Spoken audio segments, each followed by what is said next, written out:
Anyone who hasn't met us yet. So I'm Dr. Ivy Peltz, And I'm Dr. Eric Studley. and we're the founders of Doccupations, which is an online algorithmic dental job matching service. So what that means is that when you're ready for a job, you are ready to start preparing to think about a job, you can sign up on Doccupations, and when you are ready to start looking for a job, you will be matched with an employer. Hopefully. So Dr. Studley is going to introduce himself, but he is also the owner of an insurance company that caters to the needs of dentists from residency to retirement. And he has been kind enough to give all of you free memberships in Doccupations. So if you go to www.doccupations.com, and when you get to the billing page, you put in promo code ESS CARES, CARES, all capitals.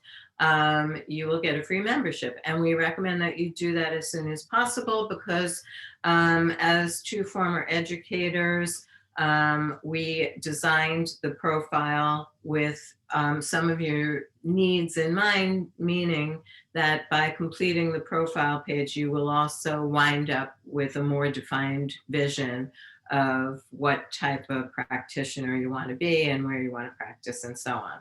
So we recommend that you do that sooner rather than later, and we're really happy to be able to provide that service for you. So I am a retired dentist. I just retired after 37 years in private practice in Manhattan. And I also taught at NYU for 33 years. I was a group practice director for many of those years. And also during that time, I got a master's in higher education administration and then a PhD in higher education. And something I'm very proud of is I got a master's in the Academy of General Dentistry. So I'd like Dr. Studley to introduce himself. So I'm Dr. Eric Studley. I graduated from NYU in 1985. I started teaching part-time right after graduation, and I then opened private practice in Brooklyn, New York. I then progressed through, the teaching ranks, so to speak, and I became associate professor and also a group practice director. And I also retired in 2018. I was also there. What a coincidence, for 33 years as well. During that time frame, I also had to have sort of like a change in courses in a way. Unfortunately, due to a disability, I had to, stop practicing. And so I went back and I, received my insurance licenses, and I started working for different insurance companies. And now it's almost 28 years that I've had, Eric Studley and Associates. We're an insurance brokerage company that specializes in the insurance needs of dentists. And we're national, we're out throughout the entire country. So we really look forward to working with you guys in so many capacities through your career. I think that since today we're talking about insurance, you should tell the story of why you started selling insurance and how you wound up there. So I started doing insurance really not as my initial career choice, obviously was, practicing dentist. But unfortunately, when due to disability, I had to stop practicing, I had a disability policy. I had paid for it for many years. I purchased it, the minute I graduated dental school. It was that and malpractice insurance, which are the things we'll talk about tonight. And I had what I thought was a really good disability policy. The company actually paid me just for 1 year. The policy was supposed to pay me at that time a lifetime benefit. And after that year, they stopped paying, and I had to start, a lawsuit against the company took almost 7 years and extremely costly. But that experience really led me to understand that I didn't understand what I purchased way back then. And I just kind of went along with it and never questioned anything, each year.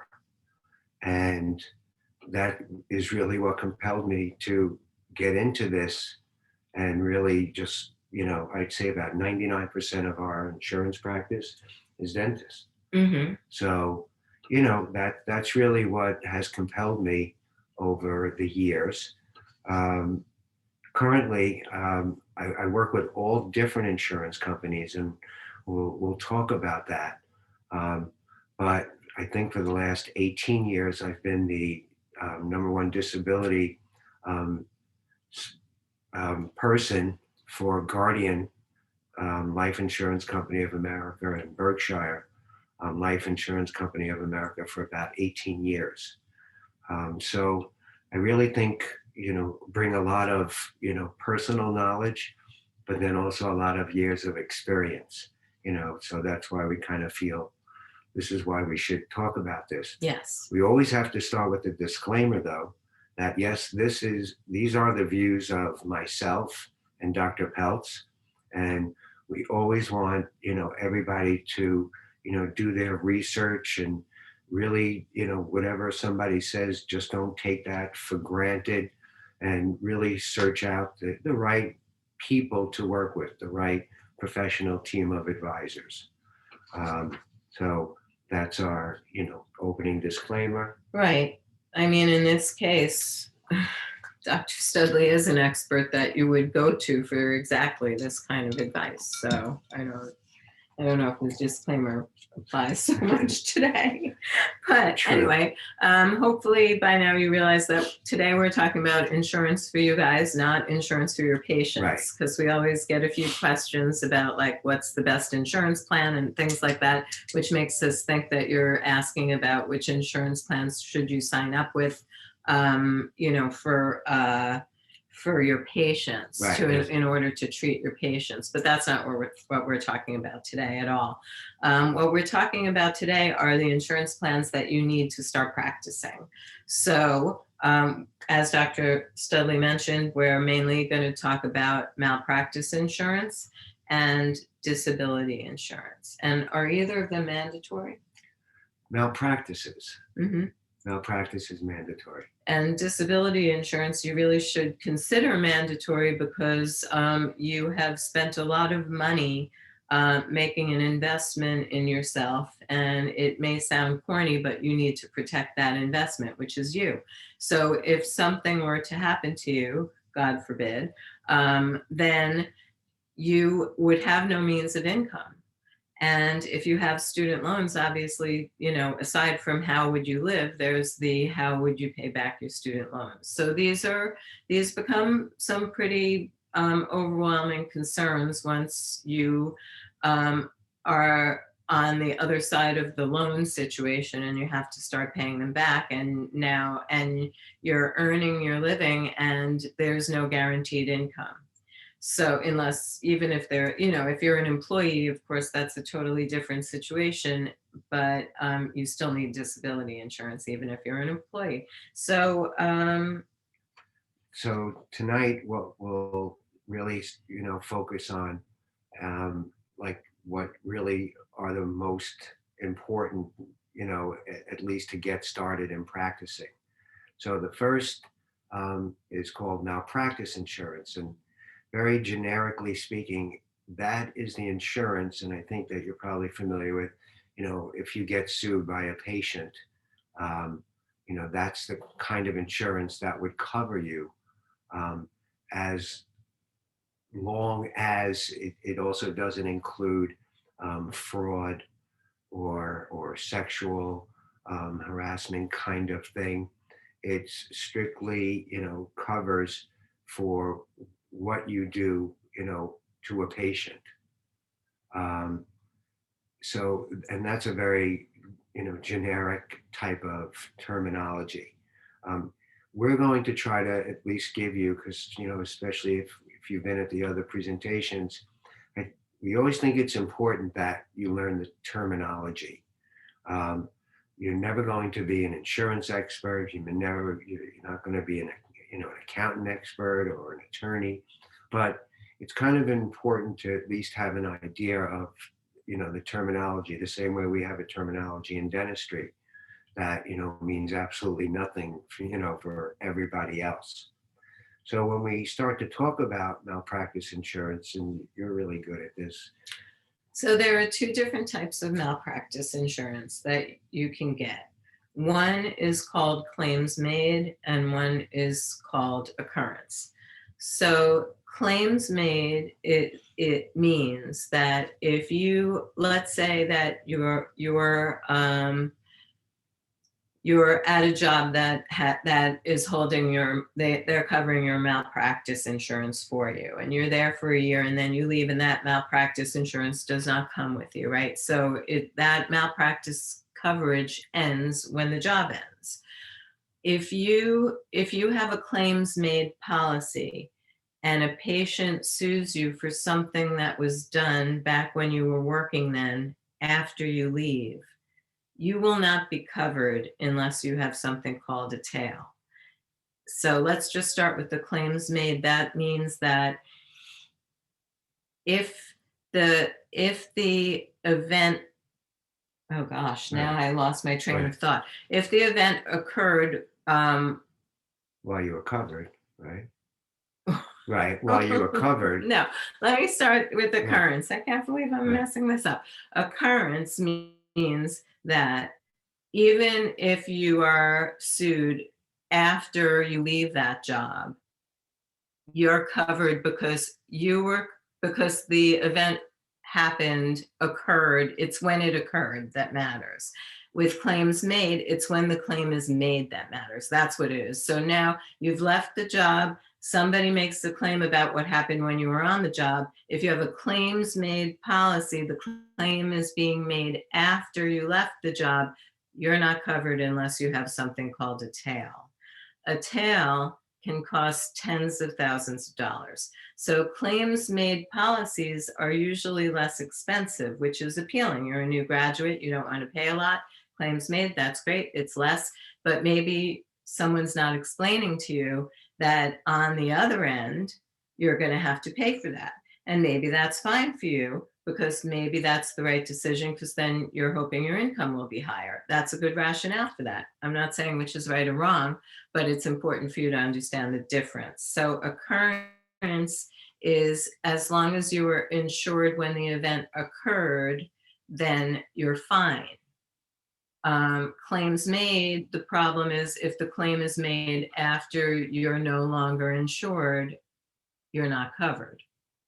So I hope that made sense. If you have any questions, please feel free to write it into the chat box.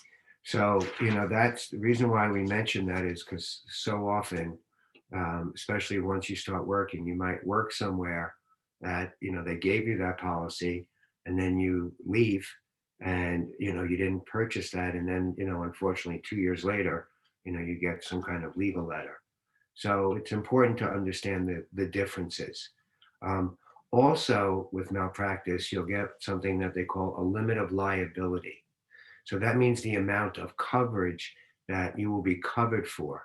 So on the norm that we see in policies, it's a $1 million, $3 million policy, which means you're covered for $1 million per case, $3 million in 1 year. You may work somewhere where they will require, sometimes if you're an attending at a hospital, they may require that you carry a higher limit. So there are higher limits that you can get. Also, depending on the procedures that you might be doing.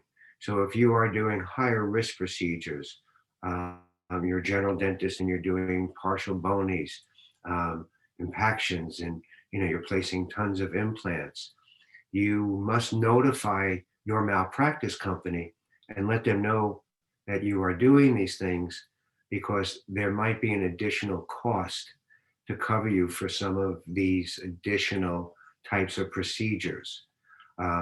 So you really should make sure that you let them know, because you might have done your first application when you first started practicing, right after residency. And then, now all of a sudden, 5 years later, and you're still, answering the same way. So, you should always be extremely upfront with that. Also, especially for the new dentist right now who is, could be working in 2, 3 states. I have clients that work literally in 2 or 3 states in a week because they're all kind of borderline. Um, you want to make sure that your malpractice insurance will cover you in all those states. Just because you have malpractice insurance, it covers you for the state that you are in. So if you're working in New York and New Jersey, you have to let the malpractice company know that you're working, and they'll want to know the hours that you're working in both places. So it's important, to really just always inform your carrier. Um, you talked about, having the tail coverage. Right. Um, so it's, if your employer will pay for that, and especially if you're working for an employer that gives you a contract, it usually will state in there as a reminder to you that yes, if you leave, you have to purchase the tail coverage. Mhm. Um, so you can understand why they feel that that is just so ridiculously important. Um, so that's pretty much, an overview of malpractice, to give you a little bit of terminology, to at least now when you start looking into that, um, you have a better idea when you're working with that, the right advisor for this. And there are some ways to reduce your fee. For example, sometimes you can take a risk management course and that might reduce your fee. So you should also probably ask questions about that. Right. And there's actually these reduced discounts for a first year starting dentist, Mhm. pretty much from most of the companies, for malpractice. So, So you can see that you do need an expert when it comes to, helping you make these decisions. And I just want to remind you that Dr. Studley is available at insurance@drericstudley.com for any insurance related questions or career guidance that you might need. So please feel free to take advantage of his expertise. so now as we move on to disability insurance, and this is going to be more of a focus on personal disability insurance. And what that type of disability insurance is, it's a personal disability policy that covers you, the person that's insured, um, in case of a disability that will affect your ability to practice. So a disability policy for a dentist, as you can imagine, is very different than a disability policy, let's say, that for an accountant, for an attorney, for an electrician. Um, each occupation has a disability policy that tries to at least specialize to our profession. And when people think about, a disability, and especially being so young out there, um, and still have that, I'm infallible kind of, you know, feeling, because I know I still try to have that. Mhm. um, having Invincible. invincible Yeah. and having that kind of coverage really is the coverage that's going to protect your ability to earn an income for the rest of your career. And when we graduate and we leave that building, with the diploma, even though we don't leave the building when we right with the diploma, um, it's like I always say, one of the things I always used to ask the students, who knows what car they're buying once they graduate, and everybody knows what car they're buying. So you go and buy this car, and before they let you take that piece of metal off the lot, you have to show them proof of insurance. You have to have car insurance. Otherwise, you can't leave with the car. unfortunately, as a dentist, you get to graduate and, get out into the world, and you really haven't, unless you've already done disability insurance, you haven't done what should be done to cover your future. And one of the first things that really is that important is personal disability insurance. When you're looking at a disability policy, and there are, more than a handful of disability companies that are out there that are like the main companies that um, do the kind of policy that I feel is worthwhile for a dentist.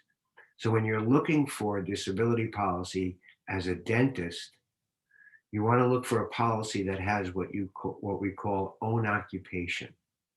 And not all definitions of own occupation are the same in all policies and in all companies. There's a reason why there's company A, B, C, D, E, and F, because they all have little, differences with each company and in each policy. Sometimes it's not just there's a cost difference, amongst these companies.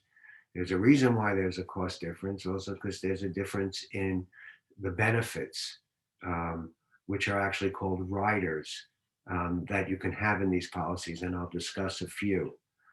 But the definition of own occupation simply means that if you should unfortunately become disabled and you are unable to do the main functions of your profession, even if you still stay in the same profession but do something else, you will still be eligible to receive your full benefit.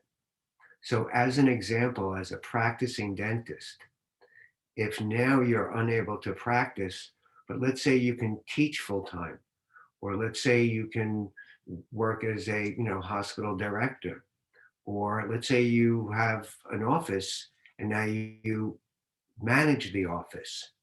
That's the kind of definition of own occupation that you're looking for. The important thing that I have found, especially after doing this for almost 28 years, that in our profession, in the dental profession, when unfortunately a dentist is considered disabled from practicing dentistry, I would say the majority of my experience is that most of my clients still go back into the dental field, whether it's in academics or the business of dentistry, in different arenas. So it's important because, we've really been trained, so directed, as dentists, that if unfortunately you do have to stop practicing, then you want a policy that will still allow you to stay in our profession, earn an income, if not even more, and still be able to collect your disability based on the right own occupation definition. Okay, so that's really the most important thing, because that's really what separates, um, in my opinion, all of the companies, once again, why this one over that one. So own occupation really makes a very big difference. Disability insurance is different than malpractice insurance, in that malpractice insurance, you don't have to show necessarily proof of health. Disability insurance is like life insurance. So when you apply for disability insurance or life insurance, the insurance companies require a medical exam. Um, Prior to the pandemic, most were requiring blood and urine tests. Right now, a lot of the companies are not requiring those, but they're looking at your health. And especially, for disability insurance, and especially as a dentist, they will look into your pre existing or your current and past medical history. So if you do have a pre-existing problem, an injury or an ongoing type of problem, it's very important that you let your insurance advisor know this so that they will know which companies might be better suited to be able to get you coverage, because you don't want to apply for insurance and all these different companies, and especially if it might be a higher risk type of thing. You don't want to apply all around and then get all these declines, because you have to then also say that on other applications. So, once again, working with the right person and, gathering your medical history, an experienced insurance broker will be able to kind of, hone in on, which companies will be better suited. It's like treatment planning a patient. Mhm.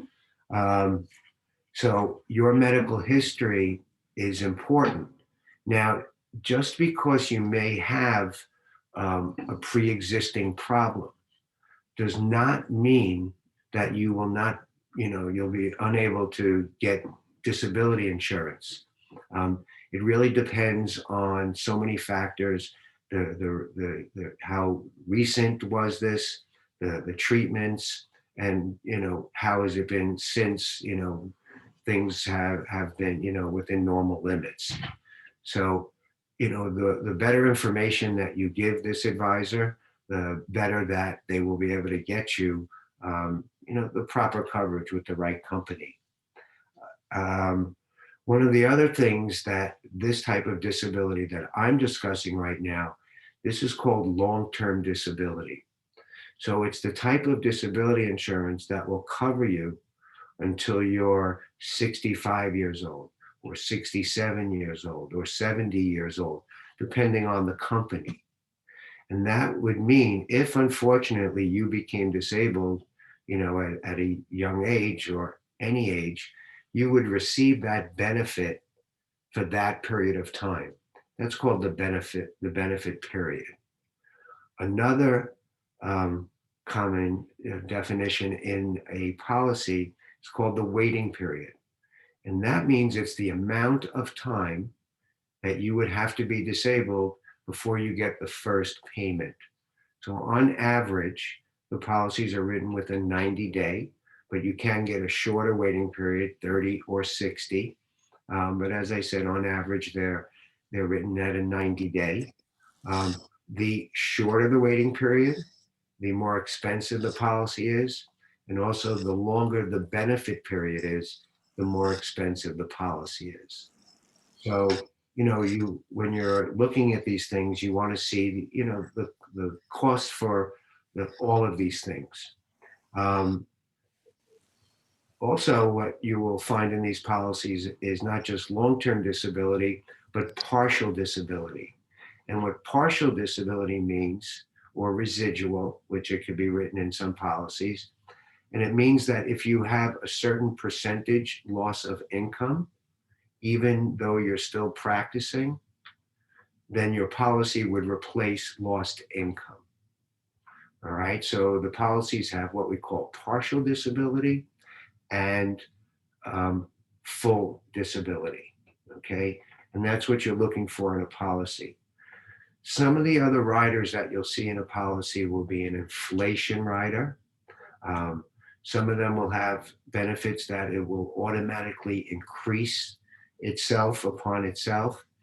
One of the other very important riders that you should get in your policy, and they're called different names in each policy, but you want, when you do a policy for yourself, and that's why it's always important, get your disability policy while you're younger, because number one, the policies are based on age. Also, the policies are based on gender. Um, on the whole, females pay more money for personal disability insurance than males. Don't make the rules. I was going to say, so unfair. I know. But for life insurance, females pay less than males. Ah, So a little bit of a trade-off here and yes. there. So there are always these different student and residency type discounts. So when you are applying and looking, make sure that you find out, is there a discount here? Because you want to take advantage of that, because that discount stays with you for the life of your policy. And that could really help lower the cost of the policies a pretty fair amount. Um, so one of the other benefits that's real important to make sure you get in a policy is the ability for you to be able to increase the benefits as your income increases. So disability insurance is based on what you earn. So, as much as you say, oh, Dr. Studley, I want $1 million of disability coverage, that would be great. But you only earn $100,000 or 50,000, you're a resident. You are only allowed to get what is legally allowed to be covered with. On average, it's about 2/3 of your income, approximately 66 and 2/3.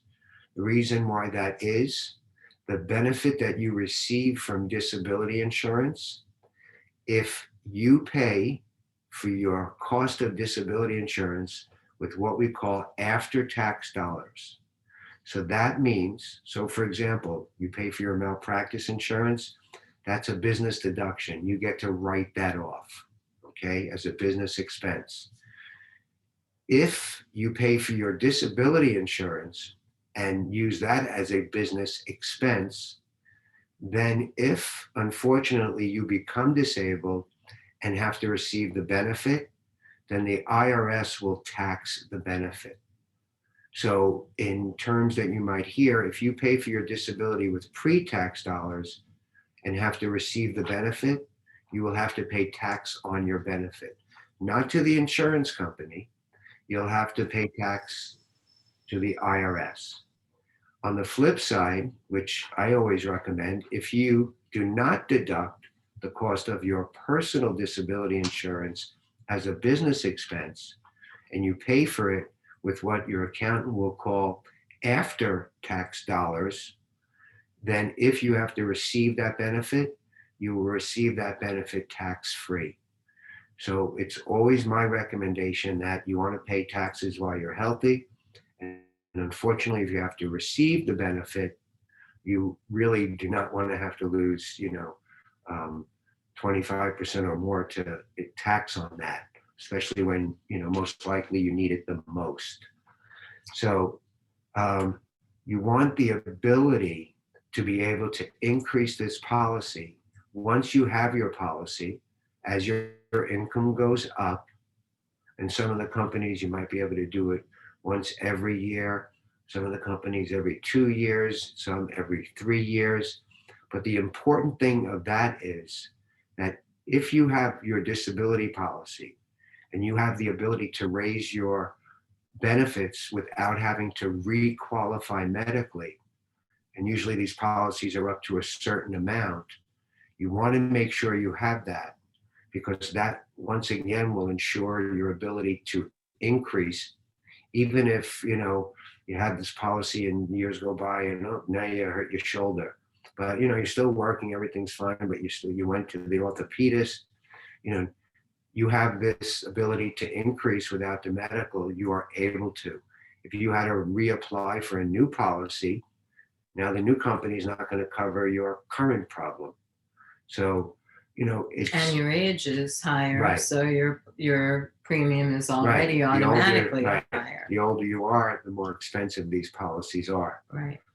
So that's why it's also a very important thing to try to get it, when you're young and healthy. I was just going to say, get it while you're young. Isn't that a phrase? And struggling to pay everything. Get it while it's hot. Right. Okay.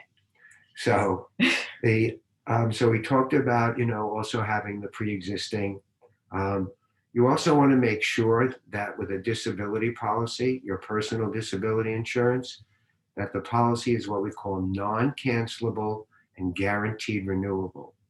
And what that means is that once you have this policy, the rates are guaranteed.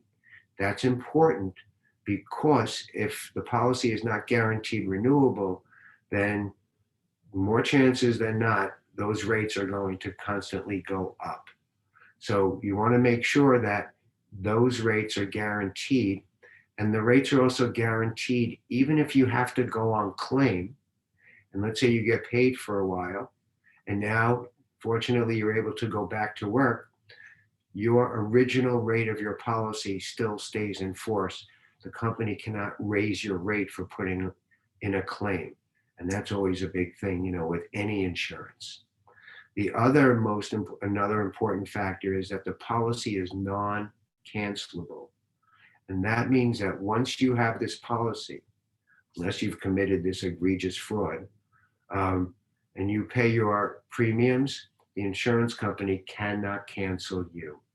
So non-cancelable, guaranteed, renewable, they're not a given in every policy, but they are available in policies. So you want to make sure that you have that in yours as well.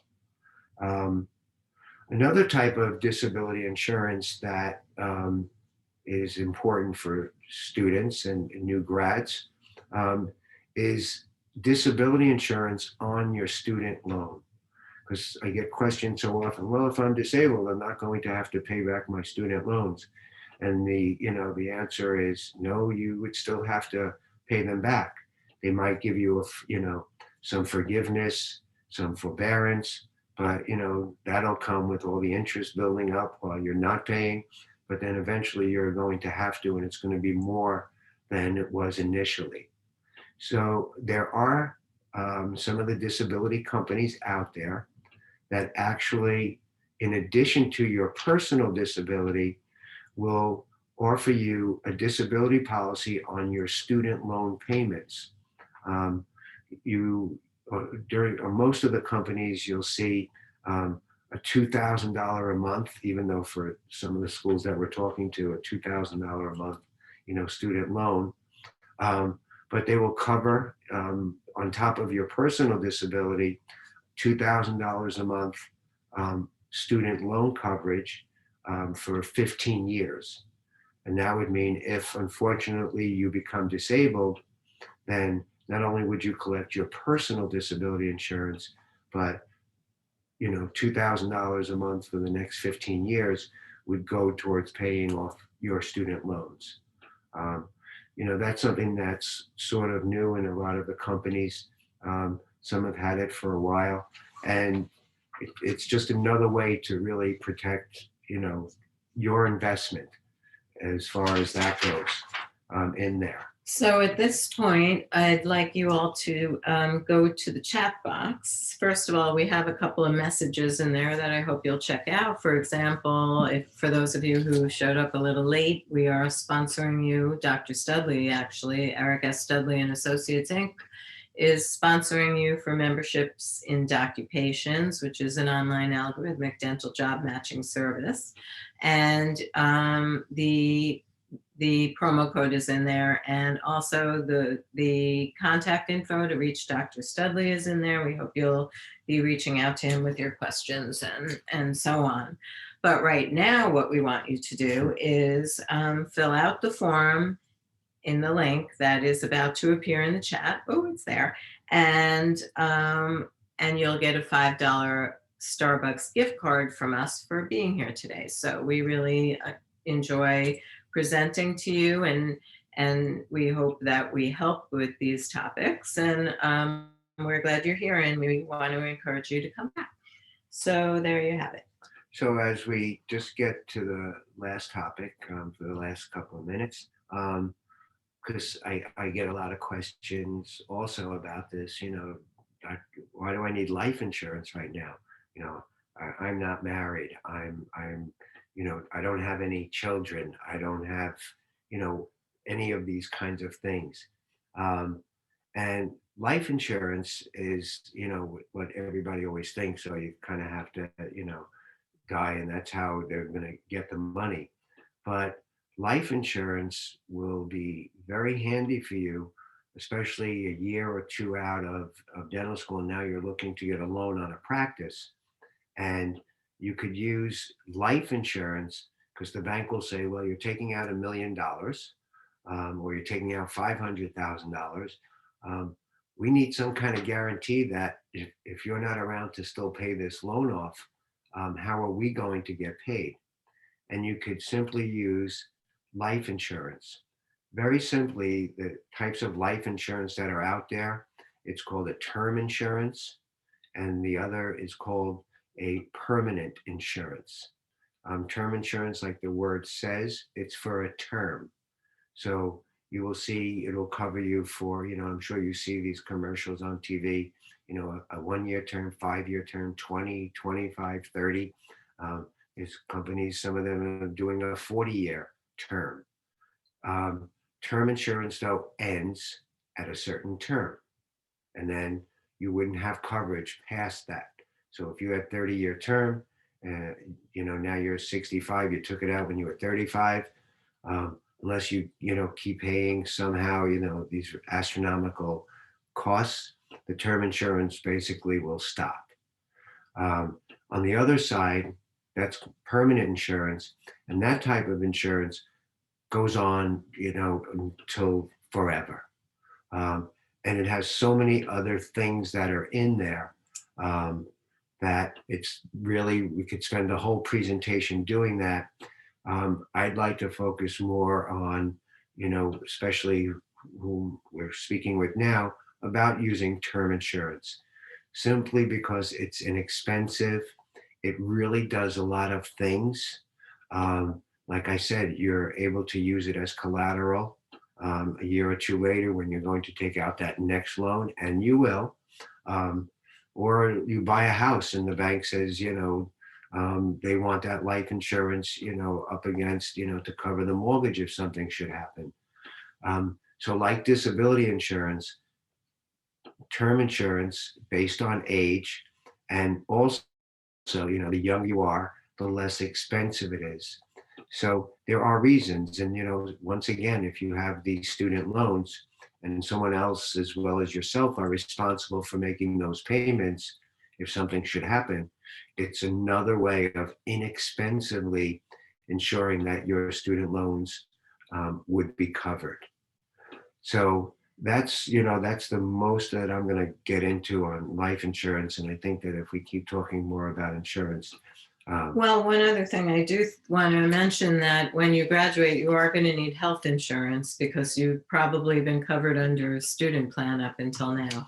So that is one other insurance plan policy that, it's not mandatory, but it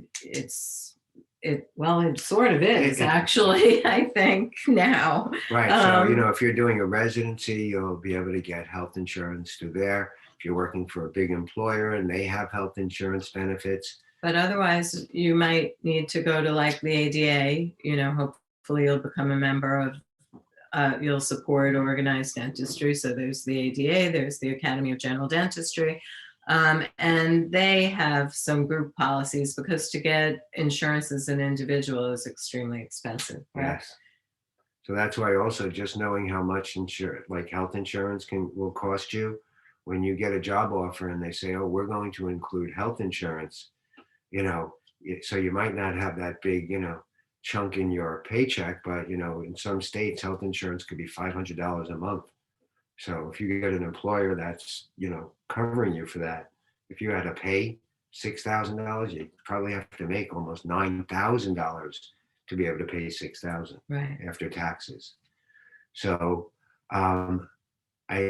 at this point, we always like to now say that it's time for the big Amazon gift card winner. Well, we did have one question, and I think we have time for it. So sure. Do I have to buy my own insurance, or do most dental practices pay for it for you? So we did mention that a lot of, and I would say in our experience, the corporate types of settings, we'll see, in their agreements that they will cover the malpractice insurance, especially because when you're working, let's say, for a DSO corporate type of setting, the malpractice insurance coverage that you'll need there might be much more expensive than if you were working, 2 days for Dr. A and 2 days for Dr. B, more in a private practice kind of setting. So that's also important, because the malpractice company will ask you, they want to know your employer. And if you're working for like a big organization, their malpractice will be more expensive. So the employer, and if they're not, you should negotiate this, should pay for your malpractice because it's that much more expensive. And a lot of times you will have to take the malpractice out with their company because they've already, established the risk for them. Most of the other times, if you're working part-time and for different dentists, you will be responsible to pay for your own malpractice. All right. So I And don't if there's see. more questions coming, please email us. Email us. You can email And Dr. we will Studley. be more than happy to email you back those answers. Yes. So at this moment, we do have a winner of our $50 Amazon gift card, Dun, and dun, that dun. is Amy Smith from Buffalo. So Amy, if you're here, please type in Yippee I won. And for the rest of you, this is the last of our 3 webinar series this time around. And we have really, really enjoyed presenting to you. I think that makes a total of 6 so far. We can talk about anything. So if you have questions that you would like to have answered, we're happy to speak at your individual schools, or we're happy to present for ASDA District 2 again. Whatever you would like, we're happy to do it. We really enjoy just, continuing to give our information to students. And please remember that we're local. We're in New York with you, and Jersey, close enough. And we're right here. We're an email away. And if you need us, you can always reach out to info@doccupations.com or info@drericstudley.com. So good luck, and we hope we get to see you again soon. Thank you. Bye. Be safe. Good night.